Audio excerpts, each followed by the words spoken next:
പ്രിയപ്പെട്ട സുഹൃത്തുക്കളെ, ഇന്ന് ഡിസ്കസ് ചെയ്യുന്നത് MA ഹിസ്റ്ററി 4th സെമസ്റ്ററിലെ ആർക്കൈവൽ സ്റ്റഡീസ് എന്ന പേപ്പറിലെ ബ്ലോക്ക് 1 വരുന്ന യൂണിറ്റ് 2 ആണ്. കഴിഞ്ഞ ദിവസങ്ങളിലായി യൂണിറ്റ് 1 വിശദമായി പരീക്ഷകൾക്ക് ചോദിക്കാൻ സാധ്യതയുള്ള പ്രധാന ഭാഗങ്ങൾ ഡിസ്കസ് ചെയ്ത് കഴിഞ്ഞിട്ടുണ്ടായിരുന്നു. യൂണിറ്റ് 2 വരുന്ന സമയത്ത് അതിൽ പ്രധാനപ്പെട്ട ഒരു ഭാഗമാണ് കൈൻഡ്സ് ഓഫ് ആർക്കൈവ്സ് എന്നുള്ളത്. വ്യത്യസ്ത ഇനം ആർക്കൈവുകളുണ്ട്. അതിലേറ്റവും പ്രധാനപ്പെട്ട തരത്തിലുള്ളതാണ് ഒന്ന് പബ്ലിക് ആർക്കൈവുകൾ, മറ്റൊന്ന് പ്രൈവറ്റ് ആർക്കൈവുകൾ എന്നുള്ളത്. പബ്ലിക് ആർക്കൈവുകളിലേക്ക് വരുന്ന സമയത്ത് പബ്ലിക് ആർക്കൈവുകൾ സർക്കാർ പ്രവർത്തനങ്ങളുമായി ബന്ധപ്പെട്ട ആർക്കൈവുകൾക്കാണ് പൊതുവിൽ പബ്ലിക് ആർക്കൈവ് എന്ന് പറയുന്നത്. അതിൽ നിയമസഭാ രേഖകൾ, ഭരണ ഫയലുകൾ, ഉടമ്പടികൾ തുടങ്ങിയ വ്യത്യസ്തങ്ങളായ രേഖകൾ സൂക്ഷിക്കുന്ന സ്ഥാപനങ്ങളാണ് പബ്ലിക് ആർക്കൈവുകൾ എന്ന് പറയുന്നത്. അത് ഇന്ത്യയിലേക്ക് വരുന്ന സമയത്ത് നമ്മളതിനെ കേന്ദ്ര സർക്കാരുമായി ബന്ധപ്പെട്ട രേഖകൾ സൂക്ഷിക്കുന്ന അല്ലെങ്കിൽ കേന്ദ്ര ഗവൺമെന്റിന്റെ കീഴിൽ പ്രവർത്തിക്കുന്ന ആർക്കൈവുകളുണ്ട്. അതുപോലെ തന്നെ സംസ്ഥാന സർക്കാരുകൾക്ക് കീഴിൽ പ്രവർത്തിക്കുന്ന ആർക്കൈവുകളുണ്ട്. മറ്റൊന്ന് പ്രാദേശികമായ ഭരണകൂടങ്ങൾക്ക് കീഴിൽ പ്രവർത്തിക്കുന്ന ആർക്കൈവുകൾക്കാണ് പ്രാദേശിക ആർക്കൈവുകൾ എന്ന് പറയുന്നത്. ആ വിഷയത്തിലേക്ക് വരുന്ന സമയത്ത് ഇന്ത്യയിൽ ഇവ സർക്കാർ ഔദ്യോഗിക രേഖകളുടെ കേന്ദ്ര ശേഖരങ്ങളായി പ്രവർത്തിക്കുന്നു. ജനന മരണ വിവരങ്ങൾ, നികുതി രേഖകൾ, ഭൂസ്വത്ത് സംബന്ധമായ രേഖകൾ, വകുപ്പുകൾ തമ്മിലുള്ള കത്തിടപാടുകൾ, ഭരണഘടനാ ഭേദഗതികൾ, മറ്റ് നിയമങ്ങൾ ഉൾപ്പെടെ സംരക്ഷിക്കപ്പെടുന്ന ഒരു പ്രധാനപ്പെട്ട കേന്ദ്രമാണ് കേന്ദ്ര ഗവൺമെന്റിന്റെ കീഴിലുള്ള ആർക്കൈവുകൾ എന്നുള്ളത്. പബ്ലിക് ആർക്കൈവുകൾ കേന്ദ്ര തലത്തിൽ മാത്രം ഒതുങ്ങുന്നില്ല. നമ്മൾ നേരത്തെ പറഞ്ഞ വിഷയത്തിലേക്ക് വരികയാണ്. കേന്ദ്ര സർക്കാരിന്റെ കീഴിൽ മാത്രം ഒതുങ്ങുന്ന ഒരു സംവിധാനമല്ല. അത് സംസ്ഥാന തലത്തിലും ജില്ലാ തലത്തിലും ഒക്കെ ആയി പ്രവർത്തിക്കുന്ന ഒരു സംവിധാനമാണ് ഈ പബ്ലിക് ആർക്കൈവുകൾ എന്നുള്ളത്. ഇനി സംസ്ഥാന ആർക്കൈവുകൾ പ്രാദേശിക ഭരണരേഖകൾ, നിയമ വികസന പദ്ധതികളുമായി ബന്ധപ്പെട്ട രേഖകൾ എന്നിവയൊക്കെ പബ്ലിക് സംസ്ഥാന ആർക്കൈവുകളിൽ സംരക്ഷിക്കുന്നു.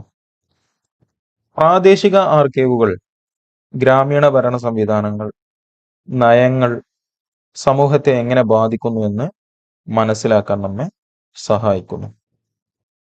ന്യൂഡൽഹിയിൽ സ്ഥിതി ചെയ്യുന്ന നാഷണൽ ആർക്കൈവ്സ് ഓഫ് ഇന്ത്യ നമ്മൾ വിശദമായിട്ട് പറഞ്ഞിട്ടുണ്ടായിരുന്നല്ലോ. ഇന്ത്യയിലെ പ്രധാന പബ്ലിക് ആർക്കൈവാണ്. സ്വാതന്ത്ര്യത്തിന് മുമ്പും ശേഷവും ഉണ്ടായ രേഖകൾ ഇവിടെ സൂക്ഷിച്ചിരിക്കുന്നു. പൊതു തെരഞ്ഞെടുപ്പ് രേഖകൾ, നിയമസഭാ നടപടികൾ, പ്രസിഡന്റിന്റെ പ്രഖ്യാപനങ്ങൾ തുടങ്ങിയവയൊക്കെ ഇവിടെ ലഭ്യമാണ്. സംസ്ഥാന തലത്തിൽ പ്രധാനപ്പെട്ട ആർക്കൈവുകളിൽപ്പെട്ട ഒന്നാണ് ചെന്നൈയിലെ തമിഴ്നാട് സ്റ്റേറ്റ് ആർക്കൈവ്സ് എന്നുള്ളത്. തമിഴ്നാട് ഭരണവുമായി ബന്ധപ്പെട്ട രേഖകൾ ഇവിടെ സൂക്ഷിച്ചിരിക്കുന്നു. മദ്രാസ് പ്രസിഡൻസി കാലഘട്ടത്തിലെ പ്രധാനപ്പെട്ട രേഖകളൊക്കെ ഇവിടെ ലഭ്യമാണ്. കേരളത്തിലേക്ക് വരുന്ന സമയത്ത് പ്രധാനപ്പെട്ട ആർക്കൈവുകളാണ് ഒന്ന് കൊച്ചി, മറ്റൊന്ന് കോഴിക്കോട്. കൊച്ചി, കോഴിക്കോട് തുടങ്ങിയ സ്ഥലങ്ങളിലെ പ്രാദേശിക ആർക്കൈവുകൾ പ്രാദേശിക ഭരണചരിത്രം രേഖപ്പെടുത്തുന്നതിൽ പ്രധാന പങ്ക് വഹിക്കുന്നു. ഇനി അതിന്റെ ഏറ്റവും പുതിയ കാലത്തെ അതുമായി ബന്ധപ്പെട്ട സംഭവവികാസങ്ങളിലേക്ക് കടക്കുകയാണ്. പുതിയ കാലത്ത് ഈ ആർക്കൈവുകൾ ഏത് തരത്തിലാണ് പ്രവർത്തിക്കുന്നത്, ഭാവിയിൽ ഏത് തരത്തിലാണ് അതിനെ പ്രവർത്തിപ്പിക്കാൻ ഉദ്ദേശിക്കുന്നത്, അതുമായി ബന്ധപ്പെട്ട കാര്യങ്ങളാണ്. ഇപ്പോൾ രേഖകളുടെ ഡിജിറ്റലൈസേഷൻ, ശേഖരണ സൗകര്യങ്ങളുടെ മെച്ചപ്പെടുത്തൽ, ആധുനിക രീതിയിൽ ആർക്കിവിസ്റ്റുകൾക്ക് പരിശീലനം നൽകി തുടങ്ങിയ പ്രവർത്തനങ്ങൾ ഈ ആർക്കൈവുകളുമായി ബന്ധപ്പെട്ട് പുരോഗമിക്കുന്നു. പൊതുജനങ്ങൾക്ക് കൂടുതൽ സൗകര്യപ്രദമായ പ്രവേശനം ഉറപ്പാക്കാൻ ഓപ്പൺ ആക്സസ് നയങ്ങളും അക്കാദമിക് സ്ഥാപനങ്ങളുമായുള്ള സഹകരണങ്ങളും നടപ്പിലാക്കപ്പെടുന്നു.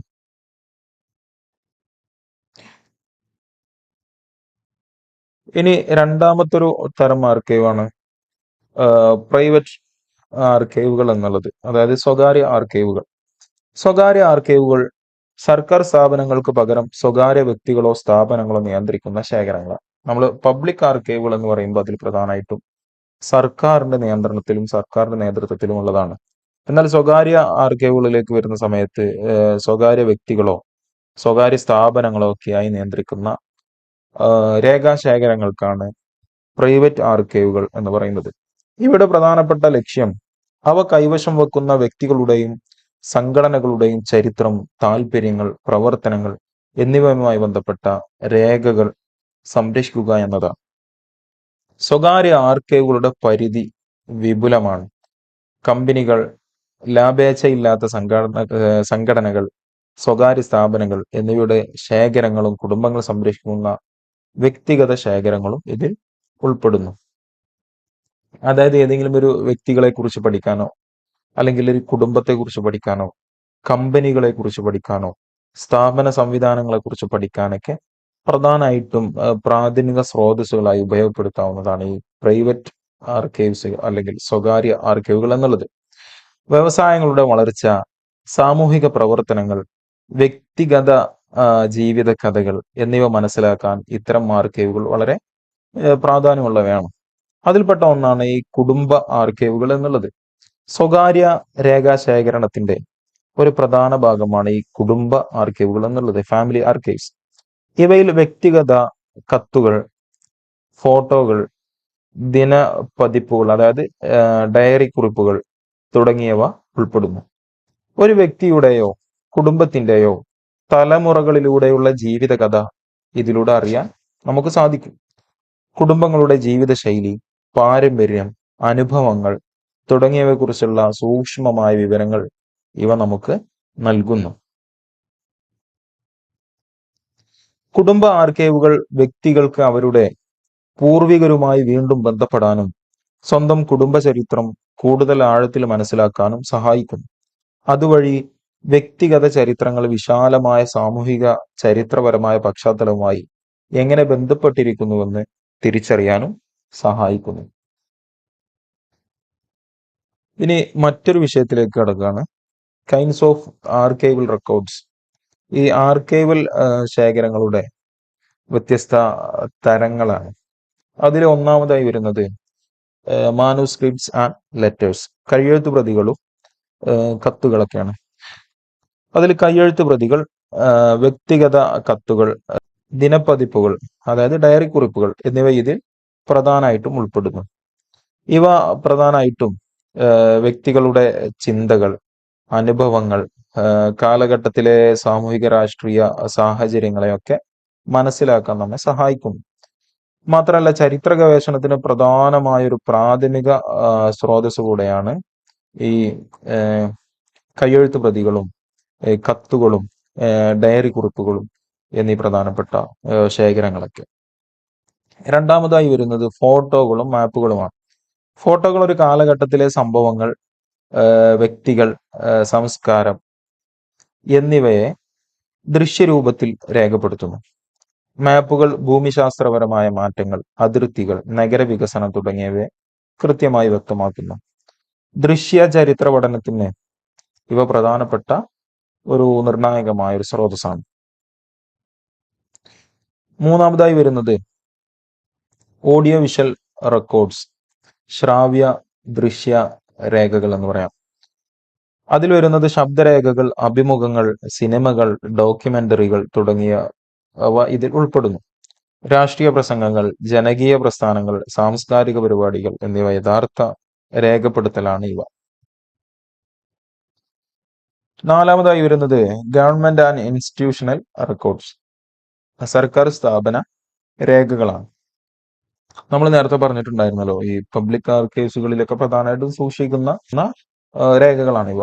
നിയമസഭാ രേഖകൾ അല്ലെങ്കിൽ നിയമരേഖകൾ, ഭരണ ഉത്തരവുകൾ, റിപ്പോർട്ടുകൾ, യോഗ നടപടികൾ, ഔദ്യോഗിക കത്തുകൾ തുടങ്ങിയവ സർക്കാർ സ്ഥാപന രേഖകളാണ്. ഭരണ സംവിധാനവും നയനിർണയവും മനസ്സിലാക്കാൻ ഇവ അനിവാര്യമാണ്. അഞ്ചാമതായി വരുന്നത് born digital and digitised records, digital രേഖകൾ എന്ന് നമുക്കതിനെ ചുരുക്കി പറയാം. കമ്പ്യൂട്ടറിൽ നേരിട്ട് സൃഷ്ടിക്കപ്പെട്ട രേഖകളെയാണ് ബോൺ ഡിജിറ്റൽ റെക്കോർഡ്സ് എന്ന് പറയുന്നത്. ഉദാഹരണം ഇമെയിൽ. മറ്റ് ഡിജിറ്റൽ ഫയലുകൾ നമ്മൾ PDF ആയിട്ടാണെങ്കിലും അല്ലെങ്കിൽ മെയിൽ മുഖേനയാണെങ്കിലും നമ്മളുടെ ഈ ക്ലൗഡ് സ്റ്റോറേജുകളിലൊക്കെ അപ്ലോഡ് ചെയ്യുന്ന രേഖകൾക്കൊക്കെയാണ് പൊതുവെ born digital and digitised records എന്ന് പറയുന്നത്. പഴയ പേപ്പർ രേഖകൾ സ്കാൻ ചെയ്ത് ഡിജിറ്റൽ രൂപത്തിലാക്കിയവ ഡിജിറ്റൈസ്ഡ് റെക്കോർഡ്സ് ആണ്. ആധുനിക ആർക്കൈവുകളിൽ ഇവക്ക് വലിയ പ്രാധാന്യമുണ്ട്. നമ്മൾ ആർക്കൈവുകളുടെ ഈ ഡിജിറ്റൽ ആർക്കൈവുകളുടെ ഗുണങ്ങളെ കുറിച്ച് പറയുന്ന ഒന്നാമത്തെ ചാപ്റ്ററിൽ നമ്മൾ അതിന്റെ വിശദമായ വിവരങ്ങൾ പറഞ്ഞു വെച്ചിട്ടുണ്ട്. ഇനി അത് കഴിഞ്ഞ് യൂണിറ്റ് 3 വരുന്ന സമയത്ത് പ്രധാനമായിട്ടും ഈ ആർക്കൈവ്സും ലൈബ്രറിയും തമ്മിലുള്ള വ്യത്യാസങ്ങളും പരസ്പര ബന്ധങ്ങളെ കുറിച്ചൊക്കെ പറയുന്ന ഒരു ഭാഗമാണ്. അതിൽ പ്രധാനമായിട്ട് വരുന്ന ഒരു ഭാഗം functional differences between archives and libraries. ആർക്കൈവുകളും ലൈബ്രറികളും തമ്മിലുള്ള പ്രവർത്തന വ്യത്യാസങ്ങളെ കുറിച്ച് പറയുന്നുണ്ട്. അതിലൊന്ന് വരുന്നത് ലക്ഷ്യം. ഈ ആർക്കൈവുകളുടെ പ്രധാനമായിട്ടുള്ള ലക്ഷ്യം പറയുന്നിടത്ത് ആർക്കൈവ്സ് പ്രധാനമായിട്ടും ലക്ഷ്യമാക്കുന്നത് ചരിത്രപരവും ഭരണപരവുമായ രേഖകൾ സ്ഥിരമായി സംരക്ഷിക്കുകയാണ് ആർക്കൈവുകളുടെ പ്രധാനപ്പെട്ട ലക്ഷ്യം. എന്നാൽ ലൈബ്രറികൾ വായനക്കും പഠനത്തിനുമായി പ്രസിദ്ധീകരിച്ച പുസ്തകങ്ങൾ, ജേണലുകൾ തുടങ്ങിയവ ലഭ്യമാക്കുക എന്നാണ്.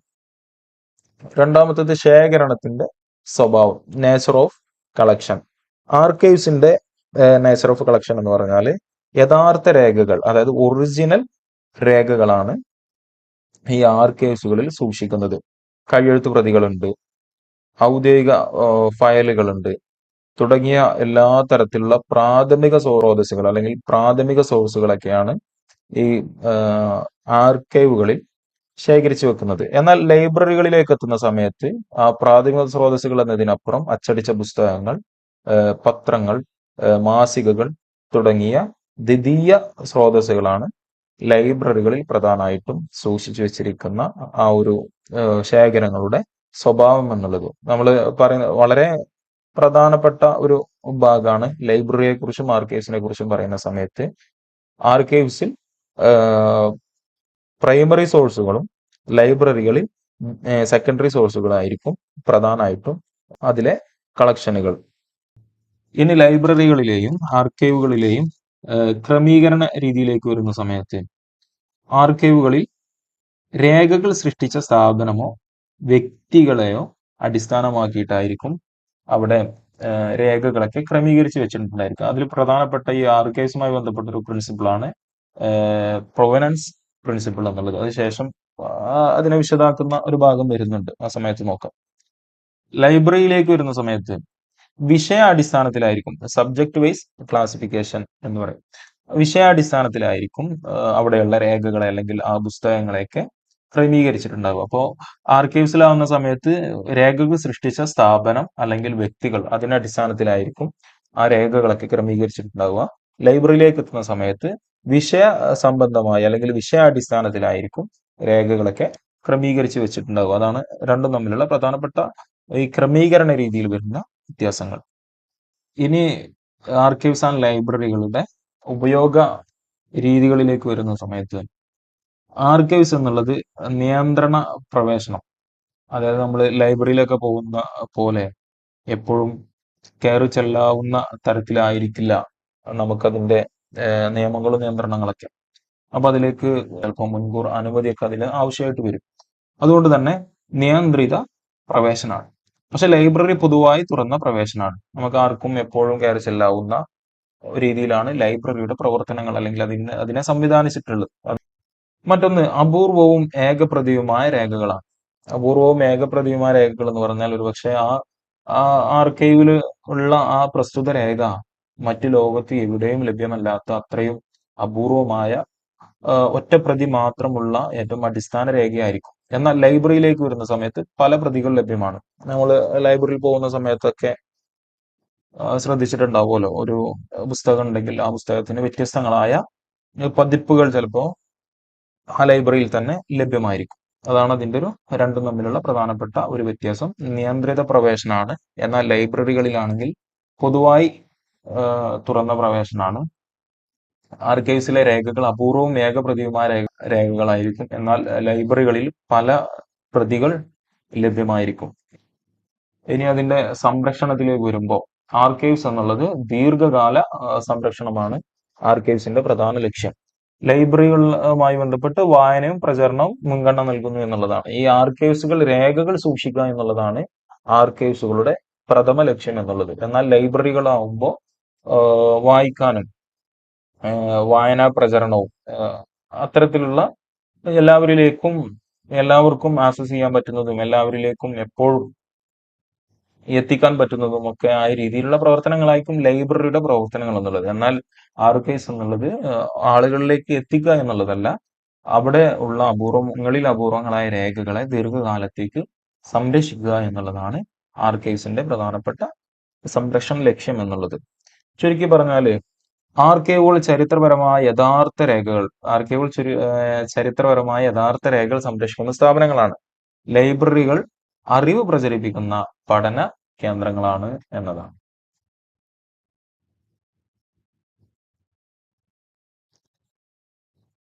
അടുത്തൊരു ഭാഗം similarities between archives and libraries. ആർക്കൈവുകളും ലൈബ്രറികളും തമ്മിലുള്ള പ്രധാന സാമ്യതകളെ കുറിച്ച് പറയുന്ന ഒരു ഭാഗമാണ്. വളരെ പ്രധാനപ്പെട്ട ഒരു ഭാഗമാണ്. കഴിഞ്ഞകാല ചോദ്യപേപ്പറുകളിലൊക്കെ എസ്എ ടൈപ്പ് ക്വസ്റ്റ്യനൊക്കെ ആയി ചോദിച്ച നമ്മുടെ മോഡൽ ക്വസ്റ്റ്യൻ പേപ്പറിലൊക്കെ കാണുന്നൊരു ഭാഗമാണ്. അതിലൊന്ന് അറിവിന്റെ ശേഖരങ്ങൾ. ഈ ലൈബ്രറിയും ആർക്കൈവ്സും അറിവും വിവരവും ശേഖരിച്ച് ഭാവി തലമുറകൾക്കായി സംരക്ഷിക്കുന്ന സ്ഥാപനങ്ങളാണ്. രണ്ട്, ഗവേഷണ പിന്തുണ. വിദ്യാർത്ഥികൾക്കും ഗവേഷകർക്കും അധ്യാപകർക്കും ആവശ്യമായ വിവരങ്ങൾ ഈ ലൈബ്രറിയും ആർക്കൈവ്സും ലഭ്യമാക്കുന്നു. മറ്റൊന്ന്, അക്കാദമിക് ഗവേഷണത്തിനും ചരിത്ര പഠനത്തിനും അടിസ്ഥാന സഹായം നൽകുന്നു. 3, രേഖാ സംരക്ഷണം. പുസ്തകങ്ങൾ, രേഖകൾ, മാപ്പുകൾ, ചിത്രങ്ങൾ, ഡിജിറ്റൽ ഫയലുകൾ എന്നിവ സംരക്ഷിക്കാൻ പ്രത്യേക സൗകര്യങ്ങൾ ഇരുവിടങ്ങളിലുമുണ്ട്. 4, വിവര ക്രമീകരണം, ഓർഗനൈസേഷൻ ഓഫ് ഇൻഫർമേഷൻ. വസ്തുതകൾ ക്രമീകരിച്ച് കാറ്റലോഗുകൾ, ഇൻഡെക്സുകൾ, ഡാറ്റാബേസുകൾ എന്നിവ ഉപയോഗിച്ച് കണ്ടെത്തൽ എളുപ്പമാക്കുന്നു. 5, ഡിജിറ്റലൈസേഷൻ. ഡിജിറ്റൽ സാങ്കേതികവിദ്യ ഉപയോഗിച്ച് രേഖകൾ സ്കാൻ ചെയ്ത് ഓൺലൈൻ ആക്സസ് നൽകുന്നു. 6, പ്രൊഫഷണൽ സ്റ്റാഫ്. ലൈബ്രറിയന്മാരും ആർക്കിവിസ്റ്റുകളും പോലുള്ള പരിശീലനം നേടിയ വിദഗ്ധർ പ്രവർത്തിക്കുന്നു. 7, പൊതുസേവന സ്വഭാവം. സമൂഹത്തിന് അറിവ് ലഭ്യമാക്കുക എന്ന പൊതുസേവന ലക്ഷ്യം ആർക്കൈവ്സിനും അതുപോലെ തന്നെ ലൈബ്രറിക്കും ഉണ്ട് എന്നതാണ്. 8, വിദ്യാഭ്യാസ സാംസ്കാരിക കേന്ദ്രങ്ങൾ. അതായത് ഈ ആർക്കൈവുകളും ലൈബ്രറികളും ഒക്കെ പ്രദർശനങ്ങൾ, സെമിനാറുകൾ, വർക്ക്ഷോപ്പുകൾ തുടങ്ങിയവ സംഘടിപ്പിച്ച് വിദ്യാഭ്യാസവും സാംസ്കാരികവുമായ മേഖലകളെ വളരെയധികം പരിപോഷിപ്പിക്കുകയും അത്തരം പ്രവർത്തനങ്ങളെ കൃത്യമായി പ്രോത്സാഹിപ്പിക്കുകയും ചെയ്യുന്ന കേന്ദ്രങ്ങളാണ്. 9, ദീർഘകാല സംരക്ഷണ നയം.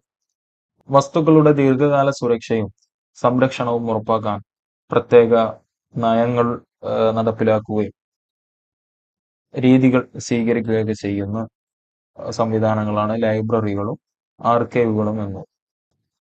അടുത്തത്, നിയമപരവും നൈതികവുമായ ഉത്തരവാദിത്തം. രേഖകളുടെ ശരിയായ ഉപയോഗം, അതിന്റെ സംരക്ഷണം ഉറപ്പാക്കുക, നിയമപരവും നൈതികവുമായ മാർഗരേഖകൾ, അതിനൊക്കെ ഈ ലൈബ്രറികളും ആർക്കൈവുകളും പാലിച്ചു പോരുന്നു. ചുരുക്കി പറഞ്ഞാൽ ആർക്കൈവുകളും ലൈബ്രറികളും പ്രധാനമായിട്ട് ചെയ്യുന്നത് അറിവുകളെ സംരക്ഷിക്കുകയും ഗവേഷണം, വിദ്യാഭ്യാസം പോലുള്ള പ്രവർത്തനങ്ങളെ പ്രോത്സാഹിപ്പിക്കുകയും ചെയ്യുന്ന പരസ്പരം ബന്ധപ്പെട്ട അറിവ് ഉൽപാദനത്തിന് നേതൃത്വം നൽകുന്ന രണ്ട് സ്ഥാപനങ്ങളാണ്. ഇനി മറ്റൊരു ഭാഗത്തേക്ക് വരുമ്പോൾ difference between archives and libraries. ആർക്കൈവുകളും ലൈബ്രറികളും തമ്മിലുള്ള പ്രധാനപ്പെട്ട വ്യത്യാസങ്ങളാണ്. നമ്മൾ തൊട്ടു മുമ്പ് പറഞ്ഞിട്ടുണ്ടായിരുന്നത് പ്രധാനപ്പെട്ട സാമ്യതകളാണ്. ഇനി ആ വ്യത്യാസത്തിലേക്ക് വരുന്ന സമയത്ത് അതിന്റെ ക്രമീകരണ രീതി, ഈ ലൈബ്രറികളും ആർക്കൈവുകളും ഒക്കെ ക്രമീകരിക്കുന്നത് രണ്ട് തരത്തിലാണ്. ഒന്ന്, ഒറിജിനൽ ഓർഡർ എന്ന തത്വം പിന്തുടരുക. ഈ ആർക്കൈവ്സിന്റെ പ്രധാനപ്പെട്ട ഈ ഓർഗനൈസേഷൻ പ്രിൻസിപ്പിളിൽ പെട്ടതാണ് ഒറിജിനൽ ഓർഡർ എന്ന തത്വം.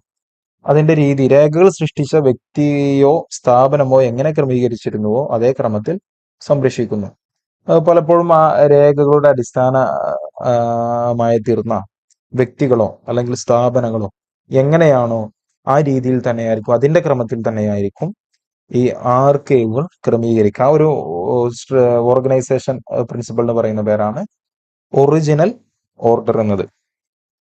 രേഖകളുടെ പശ്ചാത്തലവും ബന്ധങ്ങളും നിലനിർത്തുന്നത് പ്രധാനമാണ്. നമ്മൾ ആ ഒരു രീതിയിൽ അതിനെ സൃഷ്ടിക്കപ്പെട്ട രീതിയിൽ തന്നെ അതിനെ ക്രമീകരിക്കുമ്പോഴാണ് നമുക്കതിന്റെ പശ്ചാത്തലവും ബന്ധങ്ങളൊക്കെ മനസ്സിലാക്കാൻ കഴിയുക. അത് പ്രധാനമായതുകൊണ്ടാണ് ആ രീതി ആർക്കൈവുകൾ പിന്തുടരുന്നത്. അതിനോടൊപ്പം തന്നെ അതിൽ ഫൈൻഡിങ് എയ്ഡുകൾ ഉപയോഗിച്ചുകൊണ്ട് ശേഖരണത്തിന്റെ ഘടനയെ വിശദീകരിക്കുന്നു. ലൈബ്രറികൾ വിഷയാടിസ്ഥാനത്തിലുള്ള ക്ലാസിഫിക്കേഷൻ ആയിരിക്കും. ലൈബ്രറികളുടെ പ്രത്യേകത വിഷയാടിസ്ഥാനത്തിലുള്ള ക്ലാസിഫിക്കേഷൻ ആയിരിക്കും. എന്നാൽ ആർക്കൈവ്സുകളുടെ പ്രത്യേകത രേഖകൾ സൃഷ്ടിച്ച വ്യക്തിയോ സ്ഥാപനങ്ങൾ എങ്ങനെ ക്രമീകരിച്ചിരിക്കുന്നു അതേ ക്രമത്തിലായിരിക്കും അതിനെ സംരക്ഷിക്കപ്പെടുന്നത്. പ്രധാന രണ്ട് ക്ലാസിഫിക്കേഷൻ മെത്തേഡാണ് ഡിവൈഡ് ഡെസിമൽ ക്ലാസിഫിക്കേഷൻ, അതിനെ DDC എന്ന് പറയും. യൂണിവേഴ്സൽ ഡെസിമൽ ക്ലാസിഫിക്കേഷൻ, അതിനെ UDC എന്ന് പറയും. പരീക്ഷകൾക്ക് ചോദിക്കാൻ സാധ്യതയുള്ള പ്രധാനമായൊരു ഭാഗമാണിത്. അങ്ങനെ DDC ആയിട്ടും UDC ആയിട്ടും ഈ ലൈബ്രറികളിലെ ക്ലാസിഫിക്കേഷൻ ഉപയോഗിക്കുന്നു. അതുപോലെ തന്നെ ഉപയോക്താക്കൾക്ക് എളുപ്പത്തിൽ കണ്ടെത്താൻ സഹായിക്കുന്ന രീതിയിലാണ് ലൈബ്രറികളുടെ ക്രമീകരണം എന്നത്. ശേഖരത്തിന്റെ സ്വഭാവം, നേച്ചർ ഓഫ് കളക്ഷൻസ്, നമ്മൾ കുറച്ച് മുമ്പ് പറഞ്ഞിട്ടുണ്ടായിരുന്നു. അതിന്റെ ഒരു വിശദീകരണം രൂപത്തിലുള്ളൊരു ഭാഗമാണ് നമ്മൾ ഇപ്പോൾ ഡിസ്കസ് ചെയ്യുന്നത്. ഏകപ്രതിയുള്ള അപൂർവവും യഥാർത്ഥവുമായ രേഖകൾ, സർക്കാർ രേഖകൾ, വ്യക്തിഗത കത്തുകൾ, ഫോട്ടോകൾ, ഓഡിയോ വിഷ്വൽ രേഖകൾ കുറച്ച് മുമ്പ് ഡിസ്കസ് ചെയ്ത് പോയ ഭാഗമാണ്. ലൈബ്രറി ആവുന്ന സമയത്ത് പ്രസിദ്ധീകരിച്ച പുസ്തകങ്ങളായിരിക്കും, ജേണലുകളായിരിക്കും, പത്രങ്ങൾ, ഡിജിറ്റൽ സ്രോതസ്സുകൾ ഉണ്ടാവും. ഇവ സാധാരണയായി പല പ്രതികളിലായി ലഭ്യമാവുന്നു. ഈ ആർക്കൈവ്സ് ആവുന്ന സമയത്ത് പലപ്പോഴും ഏകപ്രതിയുള്ള അപൂർവ ഇനം രേഖകളായിരിക്കും. പക്ഷെ ലൈബ്രറികളിലേക്ക് വരുന്ന സമയത്ത് പല പ്രതികളായി ലഭ്യമായിട്ടുള്ള രേഖകളായിരിക്കും ലൈബ്രറികളിൽ സൂക്ഷിച്ചിട്ടുണ്ടാവുക. ഈ പ്രാഥമികവും ദ്വിതീയവുമായ സ്രോതസ്സുകളാണ് ഈ ആർക്കൈവ്സിലാണ് ഏറ്റവും ഒറിജിനൽ ആൻഡ് പ്രൈമറി സോഴ്സസ്. ലൈബ്രറികളിലേക്ക് വരുന്ന സമയത്ത് ദ്വിതീയ ശേഖരങ്ങളായിരിക്കും. അതിൽ പാഠപുസ്തകങ്ങൾ, വിജ്ഞാനകോശങ്ങൾ, ഗവേഷണ ലേഖനങ്ങൾ ഇവയൊക്കെ പ്രാഥമിക സ്രോതസ്സുകളെ വിശകലനം ചെയ്ത് അവതരിപ്പിക്കുന്നതായാണ്.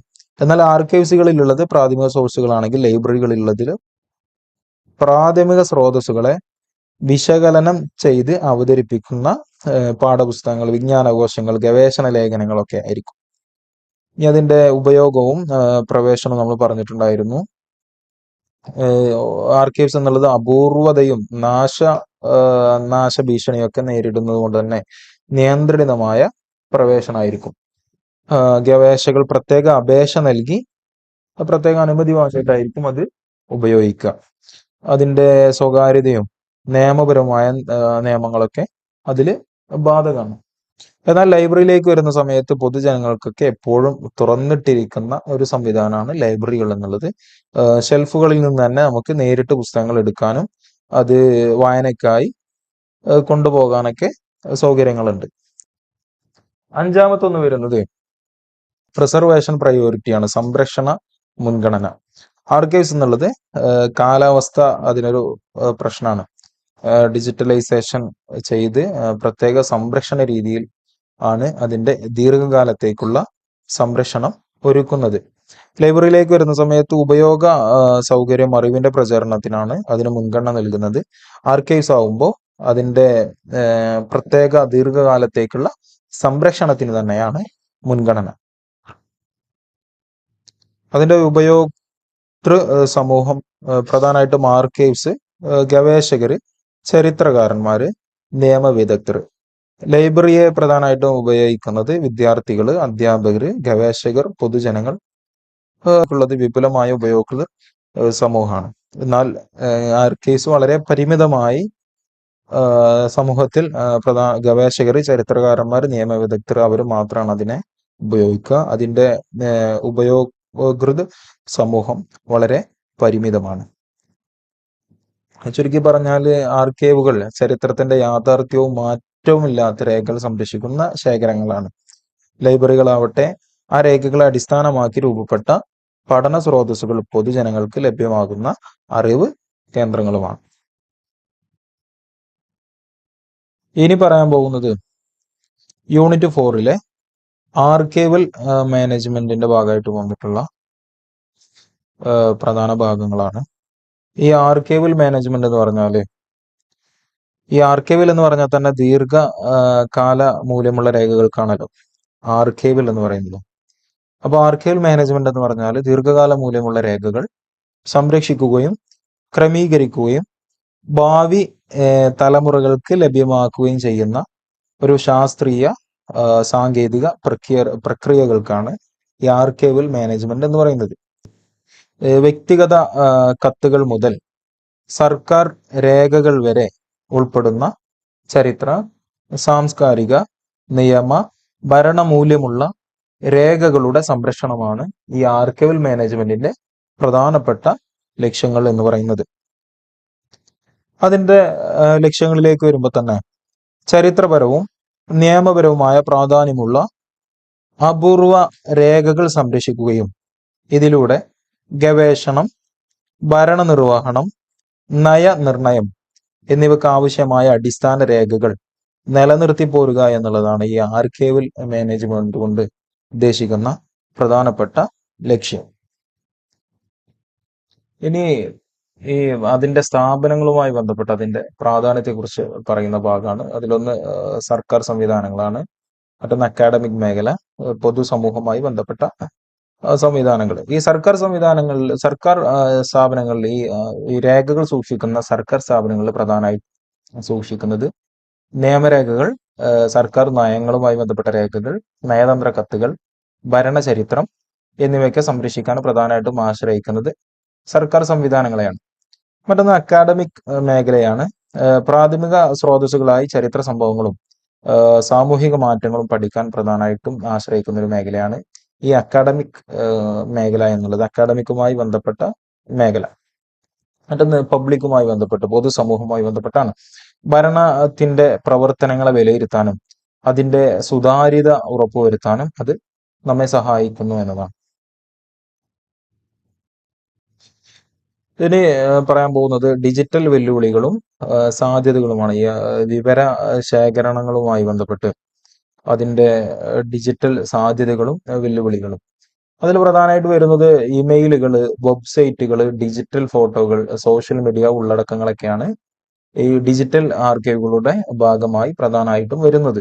അതിന്റെ സാങ്കേതിക പഴക്കക്കേട് എന്ന് പറഞ്ഞാല് ഒരു സാങ്കേതികമായി അതിന് വരുന്ന പഴക്കം, അതുപോലെ തന്നെ ഡിജിറ്റൽ ആയതുകൊണ്ട് തന്നെ ഡാറ്റ നഷ്ടം തുടങ്ങിയ വെല്ലുവിളികൾ അതിൽ നിലനിൽക്കുന്നുണ്ട്. അതിനാൽ ഡിജിറ്റൽ സംരക്ഷണ സാങ്കേതിക വിദ്യകൾ വളരെ അനിവാര്യമാണ്.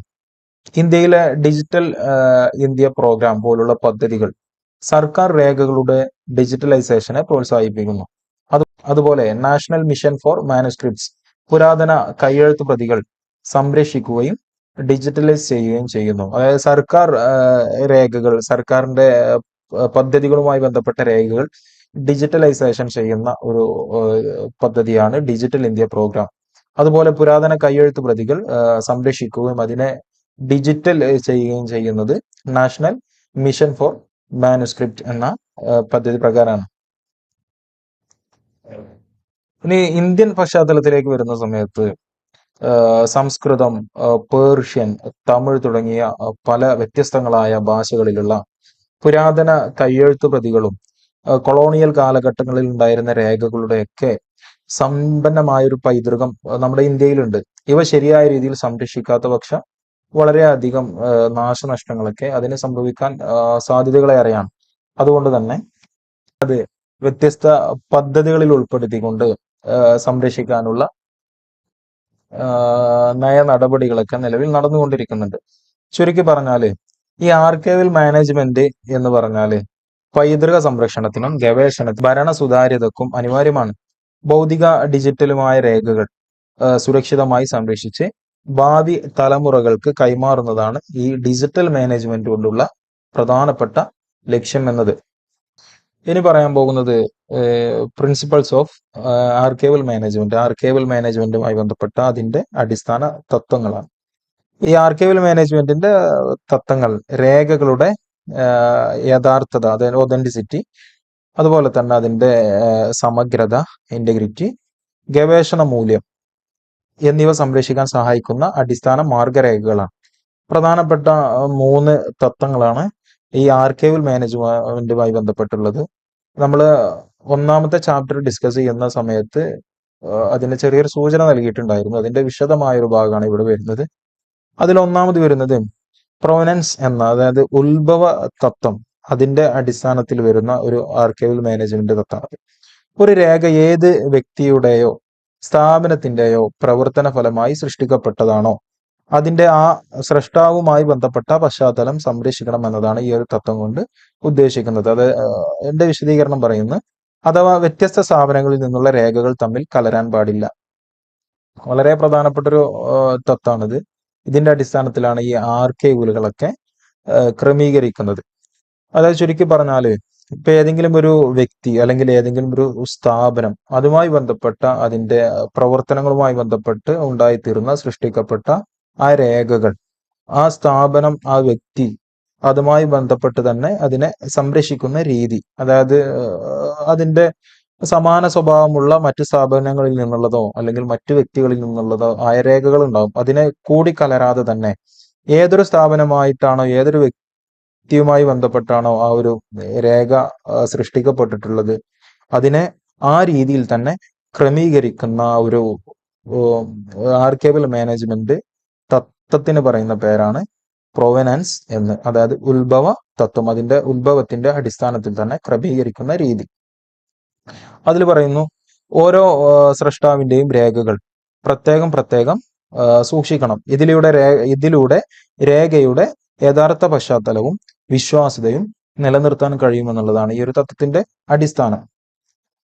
രണ്ടാമത് വരുന്നത് ഒറിജിനൽ ഓർഡർ. അതിന്റെ മൂലക്രമം ഏത് രീതിയിലാണോ അതുപോലെ തന്നെ അതിനെ സംരക്ഷിച്ച് സൂക്ഷിച്ചു വെക്കുക എന്നുള്ളത്. രേഖകൾ ആദ്യം സൃഷ്ടിക്കപ്പെട്ട സമയത്ത് എങ്ങനെ ക്രമീകരിച്ചിരുന്നുവോ അതേ ക്രമത്തിൽ തന്നെ അതിനെ സംരക്ഷിക്കണം എന്നതാണ് ഈ ഒരു ഒറിജിനൽ ഓർഡർ എന്ന തത്വം കൊണ്ട് പ്രധാനമായിട്ടും ഉദ്ദേശിക്കുന്നത്. ഈ ക്രമം രേഖകളുടെ ആഭ്യന്തര ബന്ധവും പ്രവർത്തനപരമായ ഘടനയും വ്യക്തമാക്കുന്നു. മൂലക്രമം നിലനിർത്തുന്നതിലൂടെ രേഖയുടെ അർത്ഥവും പശ്ചാത്തലവും നഷ്ടപ്പെടാതെ തന്നെ സൂക്ഷിക്കാം എന്നതാണ് ഇതിന്റെ ഒരു പ്രധാന സവിശേഷത. ആർക്കൈവൽ മാനേജ്മെന്റ് തത്വങ്ങളിൽ മൂന്നാമത് വരുന്നതാണ് റെസ്പെക്ട് ഡെസ് ഫോണ്ട് എന്നത്. അതിന്റെ രീതി പറയുന്നത്, ഒരു സ്രഷ്ടാവിന്റെ, അത് വ്യക്തിയാവട്ടെ സ്ഥാപനമാവട്ടെ, മുഴുവൻ രേഖാശേഖരവും ഒരു ഏകകമായി, അതായത് ഒരു ഫോൺസ് ഒരു ഏകകമായി പരിഗണിച്ച് സംരക്ഷിക്കണം എന്നതാണ് ഈ ഒരു തത്വം. അതായത് ഒരു സ്ഥാപനത്തിന്റെ എല്ലാ രേഖകളും ഒരുമിച്ച് സൂക്ഷിക്കാം. അതായത് ഒരു സ്ഥാപനത്തിന്റെ പേരിൽ അതുമായി ബന്ധപ്പെട്ട വ്യക്തിയാവട്ടെ സ്ഥാപനമാവട്ടെ അതുമായി ബന്ധപ്പെട്ട മുഴുവൻ ശേഖരങ്ങളെയും ഒരുമിച്ച് ഒരു ഏകകമായി ഒരു ഫോൺസായി സൂക്ഷിക്കുന്ന സംരക്ഷിക്കുന്ന രീതിയാണ് റെസ്പെക്ട് ഡെസ് ഫോൺസ് എന്ന ഈ ഒരു തത്വം. മറ്റു സ്ഥാപനങ്ങളുടെ രേഖകളുമായി ഇതിനെ കൂട്ടിച്ചേർക്കരുത്. ചുരുക്കി പറഞ്ഞാൽ ഇത് നമ്മൾ പ്രൊവനൻസ് എന്ന തത്വം പറഞ്ഞല്ലോ, അതിന്റെ ഒരു വിപുലീകരണമായ, അതിന്റെ ഒരു വിപുലമായ ഒരു രൂപമായിട്ടാണ് റെസ്പെക്ട് ഡെസ് ഫോൺസ് എന്ന ഈ മൂന്നാമത്തെ ഈ ആർക്കൈവൽ മാനേജ്മെന്റ് തത്വത്തെ കണക്കാക്കുന്നത്. ചുരുക്കി പറഞ്ഞാൽ 3 പ്രധാന തത്വങ്ങൾ, provenance, original order, respect des fonds എന്നീ ഈ തത്വങ്ങൾ രേഖകളുടെ യഥാർത്ഥവും പശ്ചാത്തലവും സംരക്ഷിക്കാൻ സഹായിക്കുന്നു. ഈ തത്വങ്ങൾ പാലിക്കുന്നതിലൂടെ ആർക്കൈവുകൾ വിശ്വാസ്യതയുള്ള ചരിത്ര സ്രോതസ്സുകളായി നിലനിൽക്കുന്നു, അല്ലെങ്കിൽ നിലനിൽക്കാൻ, അതിനെ അങ്ങനെ തന്നെ നിലനിർത്താൻ സഹായിക്കുന്നു എന്നുള്ളതാണ്. ഇനി പറയാൻ പോകുന്നത് ഫങ്ഷൻസ് ഓഫ് ആൻ ആർക്കൈവിസ്റ്റ്. ഒരു ആർക്കൈവിസ്റ്റ് എന്നുള്ള നിലയിൽ ആ വ്യക്തിക്കുള്ള ദൗത്യങ്ങൾ, ഉത്തരവാദിത്തങ്ങൾ, അതിനെ കുറിച്ച് പറയുന്ന ഒരു ഭാഗമാണ്. അതിൽ ഫസ്റ്റ് വരുന്നത് അക്വസിഷൻ, രേഖകളുടെ ശേഖരണം എന്ന് അതിനെ പറയാം. ചരിത്രപരവും ഭരണപരവുമായ പ്രാധാന്യമുള്ള രേഖകൾ കണ്ടെത്തി. വളരെ ശ്രദ്ധിക്കേണ്ട ഒരു ഭാഗം, ചരിത്രപരവും ഭരണപരവുമായ പ്രാധാന്യമുള്ള രേഖകൾ കണ്ടെത്തി ആർക്കൈവിലേക്ക് സ്വീകരിക്കുന്ന പ്രക്രിയയാണ് അക്വസിഷൻ എന്ന് പറയുന്നത്. അതിൽ ഉൾപ്പെടുന്നത് സർക്കാർ വകുപ്പുകളിൽ നിന്ന്, സ്വകാര്യ സ്ഥാപനങ്ങളിൽ നിന്ന്, വ്യക്തികളിൽ നിന്നൊക്കെ രേഖകൾ കൈപ്പറ്റുന്നു. രേഖകൾ കൈപ്പറ്റുന്ന പ്രധാന മേഖലകൾ സർക്കാർ വകുപ്പുകൾ, സ്വകാര്യ സ്ഥാപനങ്ങൾ, വ്യക്തികൾ എന്നിവയിൽ നിന്നാണ്. അതിന് പ്രധാനമായിട്ടും 3 മാർഗങ്ങളുണ്ട്. ഈ രേഖകളെ ശേഖരിക്കാനുള്ള 3 മാർഗങ്ങളെ കുറിച്ച് പറയുന്നുണ്ട്. അത് ഡൊണേഷൻ മുഖേന ദാനമായിട്ട് സ്വീകരിക്കാം. ട്രാൻസ്ഫർ കൈമാറ്റം മുഖേന സ്വീകരിക്കാം. അതുപോലെ തന്നെ വാങ്ങൽ കൊണ്ടും അതായത് പർച്ചേസ് ചെയ്തുകൊണ്ടും രേഖകളെ ശേഖരിക്കാം എന്നുള്ളതാണ്. ഈ പ്രധാനപ്പെട്ട 3 മാർഗങ്ങളിലൂടെയാണ് രേഖകൾ പ്രധാനമായും ശേഖരിക്കുന്നത്. അത് ഡൊണേഷൻ മുഖേന, ട്രാൻസ്ഫർ മുഖേന, പർച്ചേസ് മുഖേന. ഇനി രണ്ടാമത് വന്നിട്ടുള്ളത് അപ്രൈസൽ. ആ ശേഖരിച്ച രേഖകളെ വിലയിരുത്തുന്ന പ്രക്രിയ. ശേഖരിച്ച രേഖകളിൽ നിന്ന് ഏതാണ് സ്ഥിരമായി സംരക്ഷിക്കേണ്ടത് എന്ന് നിർണയിക്കുന്ന പ്രക്രിയയാണ് അപ്രൈസൽ എന്നതുകൊണ്ട് ഉദ്ദേശിക്കുന്നത്. ചരിത്രപരമായത്, നിയമപരമായത്, സാംസ്കാരിക പ്രാധാന്യമുള്ളത്, ഭരണമൂല്യമുള്ളത് തുടങ്ങിയ ദീർഘകാല സംരക്ഷണത്തിന് തിരഞ്ഞെടുക്കുന്ന രേഖകൾ. ഇത് ആവശ്യമില്ലാത്ത രേഖകളെ ഈ ഒരു പ്രക്രിയയിലൂടെ, അപ്രൈസൽ എന്ന പ്രക്രിയയിലൂടെ പ്രാധാന്യമുള്ള, ഭരണമൂല്യമുള്ള, സാംസ്കാരിക പ്രാധാന്യമുള്ള, ചരിത്ര പ്രാധാന്യമുള്ള രേഖകളൊക്കെ ദീർഘകാല അടിസ്ഥാനത്തിൽ ശേഖരിക്കേണ്ട രേഖകളെ തരംതിരിച്ചുകൊണ്ട് ആവശ്യമില്ലാത്ത രേഖകളെ ഈ ഒരു പ്രോസസ്സിലൂടെ, അപ്രൈസൽ എന്ന വിലയിരുത്തൽ പ്രോസസ്സിലൂടെ ഒഴിവാക്കുന്നു. മൂന്നാമതായി വരുന്നത് ഡിസ്ക്രിപ്ഷൻ, വിവരണമാണ്. ഈ ശേഖരിച്ച രേഖകളുടെ ഉള്ളടക്കം, അതിൻ്റെ സൃഷ്ടിക്കപ്പെട്ട കാലം, അതിൻ്റെ സ്രഷ്ടാവ്, അതിൻ്റെ പ്രാധാന്യം തുടങ്ങിയ കാര്യങ്ങളൊക്കെ വിവരങ്ങളായി വിശദീകരിക്കുന്ന പ്രക്രിയക്കാണ് ഡിസ്ക്രിപ്ഷൻ എന്ന് പറയുന്നത്. ഇതിൻ്റെ ഒരു പ്രത്യേകത, ഇത് ഉപയോക്താക്കൾക്ക് രേഖയുടെ സ്വഭാവം മനസ്സിലാക്കാൻ സഹായിക്കുന്നു. ഫൈൻഡിങ് എയ്ഡ്സ്, ഗൈഡ്സ് തുടങ്ങിയ ഉപകരണങ്ങൾ തയ്യാറാക്കുന്നത് ഈ ഡിസ്ക്രിപ്ഷന്റെ അടിസ്ഥാനത്തിലാണ്. കാറ്റലോഗിംഗ്, പട്ടികപ്പെടുത്തുക. രേഖകളെ ക്രമീകരിച്ച് ഔദ്യോഗിക പട്ടികയിലാക്കുന്ന പ്രക്രിയയാണ് കാറ്റലോഗിംഗ് എന്നതുകൊണ്ട് ഉദ്ദേശിക്കുന്നത്. ഓരോ രേഖക്കും പ്രത്യേക നമ്പർ, അതിന് പറയുന്ന പേരാണ് റഫറൻസ് നമ്പർ, നൽകി തിരയാൻ എളുപ്പമാകുന്നു.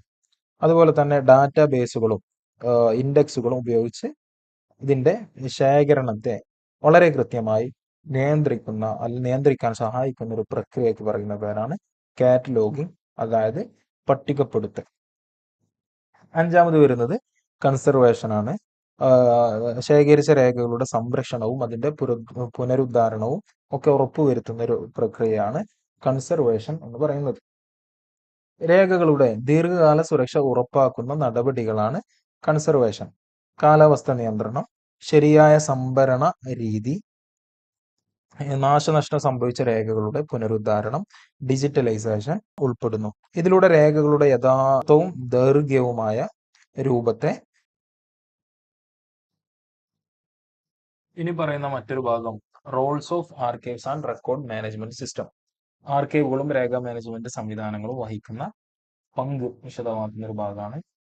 അതിൽ പ്രധാനമായിട്ടും പ്രിസർവേഷൻ ഓഫ് ഹിസ്റ്ററി, ചരിത്ര സംരക്ഷണം തന്നെയാണ് ഈ ആർക്കൈവുകൾ പ്രധാനമായിട്ടും നിർവഹിക്കുന്ന ഒരു സാമൂഹിക ഉത്തരവാദിത്വം എന്നുള്ളത്. ആർക്കൈവുകൾ രാജ്യത്തിന്റെ ചരിത്രം, സംസ്കാരം, ഭരണ പരമ്പര എന്നിവയെ സംരക്ഷിക്കുന്നു. പ്രാഥമിക രേഖകൾ ഭാവി തലമുറകൾക്ക് കൈമാറുന്നതിലൂടെ ചരിത്ര പൈതൃകം നിർവഹിക്കുന്നു. രണ്ടാമത് വന്നിട്ടുള്ളത് ഭരണ പിന്തുണ, administrative support. Record management system സർക്കാർ സ്ഥാപനങ്ങളുടെ ദിനചര്യ പ്രവർത്തനങ്ങൾക്ക് പിന്തുണ നൽകുന്നു. ഫയലുകൾ, റിപ്പോർട്ടുകൾ, ഉത്തരവുകൾ എന്നിവ ക്രമബദ്ധമായി സൂക്ഷിക്കുന്നതിനാൽ കാര്യക്ഷമമായ ഭരണ നിർവഹണം സാധ്യമാകുന്നു. മൂന്നാമത് വന്നിട്ടുള്ളത് നിയമപരമായ തെളിവ്, ലീഗൽ എവിഡൻസ്. രേഖകൾ നിയമപരമായ തെളിവുകളായി പ്രവർത്തിക്കുന്നു. ഒരു രേഖ എന്നുള്ളത് അതൊരു തെളിവ് തന്നെയാണല്ലോ. അപ്പൊ അത് സൂക്ഷിക്കുന്നതിലൂടെ, അതായത് ഭൂസ്വത്ത് രേഖകൾ, കരാറുകൾ, കോടതി വിധികൾ തുടങ്ങിയവ നിയമ വ്യവസ്ഥക്ക് അടിസ്ഥാനമാണ്. ഇവക്ക് സൂക്ഷിക്കുന്നതിലൂടെ നിയമപരമായ ഒരു തെളിവ് എന്നുള്ളൊരു യാഥാർത്ഥ്യം അവിടെ സൃഷ്ടിക്കപ്പെടുന്നു. 4, സുതാര്യതയും ഉത്തരവാദിത്വവും. ആർക്കൈവുകളും രേഖ സംവിധാനങ്ങളും സർക്കാരിന്റെയും സ്ഥാപനങ്ങളുടെയും പ്രവർത്തനങ്ങൾ പൊതുജനങ്ങൾക്ക് പരിശോധിക്കാനാകുന്ന വിധത്തിൽ സൂക്ഷിക്കുന്നു. ഇതിലൂടെ ഉത്തരവാദിത്ത ബോധവും, ഒരു കാര്യം ചെയ്യുന്ന സമയത്ത് അത് കൃത്യമായി, അലസതയില്ലാതെ, അഴിമതിയില്ലാതെ, ഉത്തരവാദിത്വത്തോടുകൂടെ ചെയ്യാൻ അല്ലെങ്കിൽ ആ ഉത്തരവാദിത്തത്തോടു കൂടെ ചെയ്യാനുള്ള പ്രവണത വർദ്ധിപ്പിക്കുന്നു. 5, ഗവേഷണ സഹായം, റിസർച്ച് സപ്പോർട്ട്. ചരിത്ര, സാമൂഹിക, സാമ്പത്തിക പഠനങ്ങൾക്കായി പ്രാഥമികവും ദ്വിതീയവുമായ രേഖകൾ ലഭ്യമാക്കുന്നു. അക്കാദമിക് ഗവേഷണത്തിന് ഇവ വളരെ അനിവാര്യമാണ്. 6, വിവരങ്ങളുടെ ക്രമീകരണം, സിസ്റ്റമാറ്റിക് ഓർഗനൈസേഷൻ ഓഫ് ഇൻഫർമേഷൻ. രേഖകൾ സൃഷ്ടിക്കൽ മുതൽ അതിന്റെ ശേഖരണം, ഉപയോഗം, സംരക്ഷണം, നശീകരണം വരെയുള്ള മുഴുവൻ ചക്രവും, റെക്കോർഡ് ലൈഫ് സൈക്കിൾ എന്ന് പറയുന്നതിനെ കൃത്യമായി ഈ ആർക്കൈവുകൾ വിവരങ്ങളുടെ ക്രമീകരണം വഴി നിയന്ത്രിക്കുന്നു. 7, ഡിജിറ്റൽ പരിപാലനം, ഡിജിറ്റൽ മാനേജ്മെന്റ്.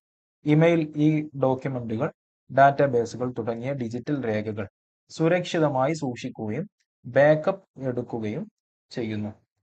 ഇനി ചുരുക്കി പറഞ്ഞാല് ആർക്കൈവുകൾ ചരിത്രവും പൈതൃകവും സംരക്ഷിക്കുന്ന കേന്ദ്രങ്ങളാണ്. രേഖാ മാനേജ്മെന്റ് സംവിധാനങ്ങൾ നിലവിലെ ഭരണവും സ്ഥാപന പ്രവർത്തനങ്ങളും കാര്യക്ഷമമായി നടത്താൻ സഹായിക്കുന്നു. ഈ ഇരുവരും ചേർന്നാണ് വിവരങ്ങളുടെ സംരക്ഷണവും ഉപയോഗവും ഉറപ്പാക്കുന്നത്. ഇനി വളരെ പ്രധാനപ്പെട്ട ഒരു ഏരിയയാണ് finding aids and metadata for digital archives. Digital ആർക്കൈവുകളിലെ ഫൈൻഡിങ്സ് എയ്ഡുകളും മെറ്റഡാറ്റയും. അതിൽ പറയുന്നത് ഈ ഫൈൻഡിങ് എയ്ഡുകൾ എന്നത് ഒരു ആർക്കൈവിൽ ലഭ്യമായ രേഖകൾ ഏതൊക്കെയാണെന്നും എന്തൊക്കെയാണെന്നും അവ എങ്ങനെ ക്രമീകരിച്ചിരിക്കുന്നു എന്ന് വ്യക്തമാക്കുന്ന മാർഗദർശകങ്ങളെയാണ് ഫൈൻഡിങ് എയ്ഡ്സ് എന്നതുകൊണ്ട് ഉദ്ദേശിക്കുന്നത്. അതായത് നമ്മൾ ശേഖരിച്ചു വെച്ച ആ രേഖകളുടെ ഘടന, അതിന്റെ ഉള്ളടക്കം, കാലപരിധി, അത് സ്രഷ്ടാവ്, അതിന്റെ ഓതറോ അല്ലെങ്കിൽ ആര് മുഖേനയാണോ അത് സൃഷ്ടിക്കപ്പെട്ടിട്ടുള്ളത്, അതിന്റെ സ്രഷ്ടാവ് എന്നിവ വിശദീകരിക്കുന്നു. ഗവേഷകർക്ക് ആവശ്യമായ രേഖകൾ ആ ശേഖരണത്തിൽ ഉണ്ടോ എന്ന് മുൻകൂട്ടി മനസ്സിലാക്കാൻ സഹായിക്കുന്ന ഒന്നാണ് ഈ ഫൈൻഡിങ് എയ്ഡുകൾ എന്നുള്ളത്. ഗൈഡുകൾ, ഇൻഡെക്സുകൾ, ഇൻവെന്ററികൾ, കാറ്റലോഗുകൾ തുടങ്ങിയവയാണ് ഫൈൻഡിങ് എയ്ഡുകളുടെ പ്രധാനപ്പെട്ട ഉദാഹരണങ്ങൾ.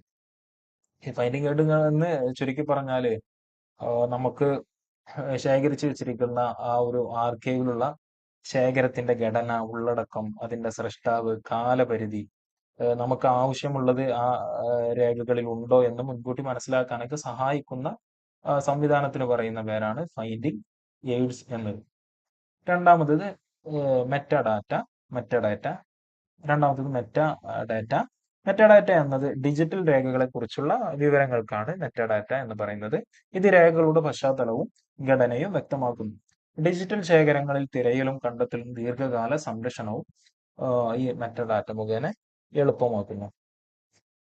അതിന്റെ ഭാഗമായിട്ട് വരുന്ന ഡിസ്ക്രിപ്റ്റീവ് മെറ്റാഡാറ്റ, അതായത് വിവരണാത്മകമായ മെറ്റാഡാറ്റ, രേഖകളുടെ ഉള്ളടക്കം വ്യക്തമാക്കുന്ന ഒരു രീതിയാണത്.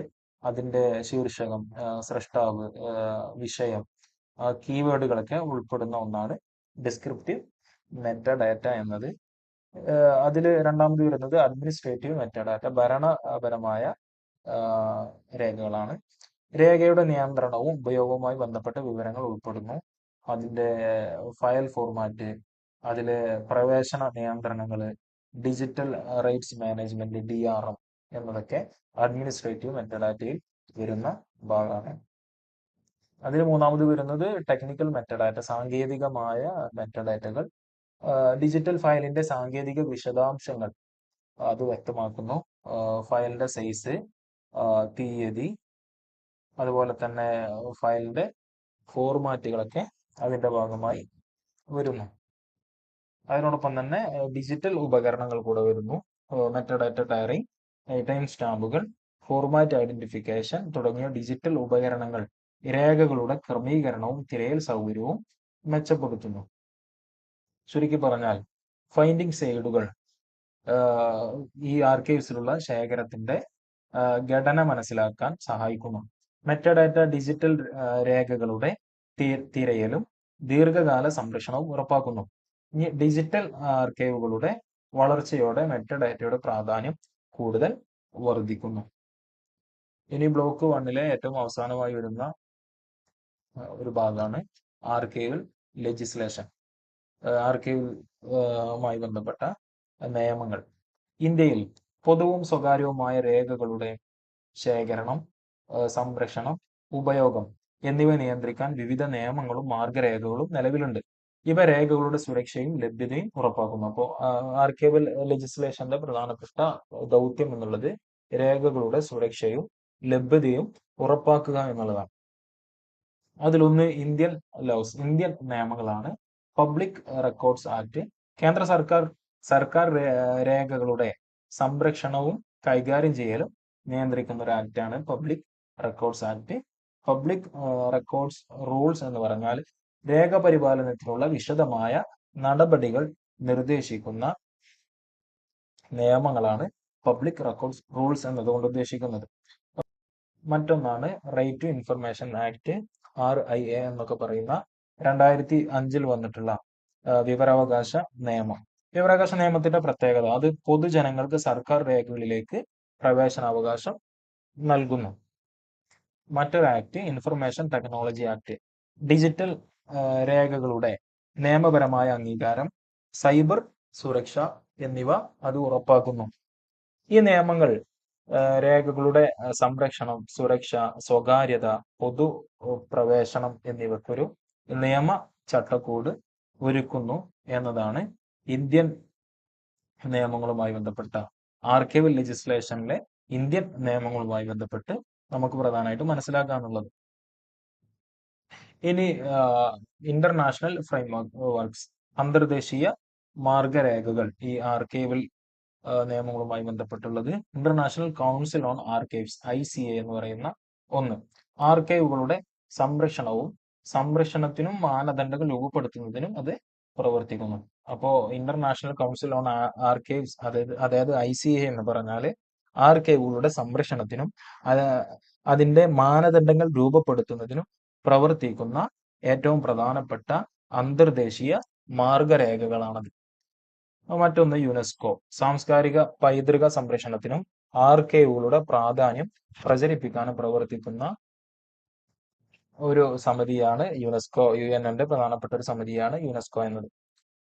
മറ്റൊന്നാണ് യൂണിവേഴ്സൽ ഡിക്ലറേഷൻ ഓൺ ആർക്കൈവ്സ്, രേഖകളുടെ സംരക്ഷണവും പൊതുപ്രവേശനവും പ്രോത്സാഹിപ്പിക്കുന്ന ഒരു അന്താരാഷ്ട്ര പ്രഖ്യാപനമാണ് യൂണിവേഴ്സൽ ഡിക്ലറേഷൻ ഓൺ ആർക്കൈവ്സ് എന്നത്. ഈ പറയപ്പെട്ടത് ലോകമെമ്പാടുമുള്ള ആർക്കൈവിസ്റ്റുകൾക്ക് മാർഗനിർദ്ദേശം നൽകുന്നു. ആർക്കൈവൽ ലെജിസ്ലേഷനുമായി ബന്ധപ്പെട്ട്, ആർക്കൈവൽ നിയമങ്ങളുമായി ബന്ധപ്പെട്ട് മൂന്നാമതായി വരുന്നതാണ് എത്തിക്കൽ കൺസിഡറേഷൻ, നൈതിക പരിഗണനകൾ. അതിൽ വരുന്നത് രേഖകളുടെ യഥാർത്ഥവും വിശ്വാസ്യതയും അതുപോലെ തന്നെ നിലനിർത്തുക, സ്വകാര്യതയും രഹസ്യവും സംരക്ഷിക്കുക, രാഷ്ട്രീയ സാമൂഹിക സ്വാധീനങ്ങളിൽ നിന്ന് സ്വതന്ത്രമായി പ്രവർത്തിക്കുക, പകർപ്പവകാശ നിയമങ്ങൾ അതായത് കോപ്പിറൈറ്റ് നിയമങ്ങളൊക്കെ അതുപോലെ തന്നെ പാലിക്കുക എന്നത്. ചുരുക്കി പറഞ്ഞാൽ ആർക്കൈവൽ നിയമങ്ങൾ രേഖകളുടെ സംരക്ഷണവും പൊതുപ്രവേശനവും ഉറപ്പാക്കുന്നു.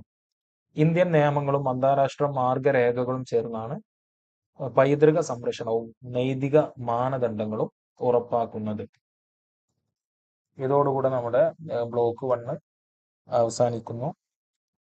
പ്രധാനമായിട്ടും പരീക്ഷകൾക്ക് കഴിഞ്ഞ തവണകളിലായി ചോദിച്ചതും വരാനിരിക്കുന്ന പരീക്ഷകൾക്ക് ചോദിക്കാൻ സാധ്യതയേറെ ഉള്ളതുമായ ഭാഗങ്ങളാണ് ബ്ലോക്ക് 1-ൽ നമ്മൾ ഡിസ്കസ് ചെയ്തിട്ടുള്ളത്. എല്ലാവർക്കും ഉപകാരപ്പെടുമെന്ന പ്രതീക്ഷയോടെ ഇതിവിടെ വൈൻഡപ്പ് ചെയ്യാണ്. Okay, thanks. എല്ലാവർക്കും ഉപകാരപ്പെടുമെന്ന പ്രതീക്ഷയോടെ ഈ ബ്ലോക്ക് 1 ഇവിടെ അവസാനിപ്പിക്കുന്നു. Okay, thanks.